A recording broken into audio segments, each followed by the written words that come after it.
দিয়েছে, তার জন্য মাথা চাপড়াচ্ছে, তার জন্য আর কি বলবো, শেষ মুহূর্তে এসে আমি একটা নিজের একটা নাম কিন্তু ডিপার্টমেন্টে রেখে যাচ্ছি, ঋদ্ধি বলে, কিন্তু এখন সবাই এক নামে চিনতে পারবে ঋদ্ধিকে।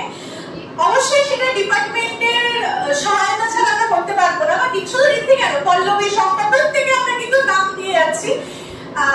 আশা করবো আমাদের পরে স্পোর্টসে, তারপরে সেকেন্ডসে প্রত্যেকে যেন এইভাবেই ডিপার্টমেন্টের নাম উজ্জ্বল করিস। আমরা জানি না আমরা করতে পারবো কিনা, কিন্তু তাও তোরা করিস, ভালো থাকিস, আর দেখা হবে না, আমাদের অ্যাডমিটও আনা হয়ে গেছে, ভালো থাকিস, হবে রেজাল্ট যেটা আমরা আসবো হয়তো তোদের সাথে দেখা হবে।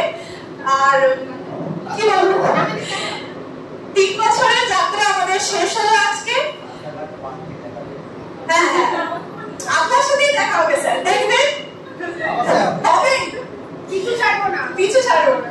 তো 3 বছরের যাত্রা আমাদের আজ এখানে শেষ হলো। জানি আমাদের এই ফ্রেশার্স দেওয়া বা ফেয়ারওয়েল দেওয়াটা একটু দেরিতে হলো, ওরা অনেক চেষ্টা করেছে, প্রত্যেকটা ঘটনাই আমি জানতাম কিভাবে ওরা বারবার প্ল্যানিং করে বারবার বাধার সম্মুখীন হয়েছে, এবং শুক্রবারে আমাকে বলছে তুমি রেডি হও আমাদের সোমবার ফেয়ারওয়েল। প্রত্যেকটা জিনিসে আমি প্রথম থেকে ছিলাম, এবং হয়তো আপনি শেষ মুহূর্তে এসে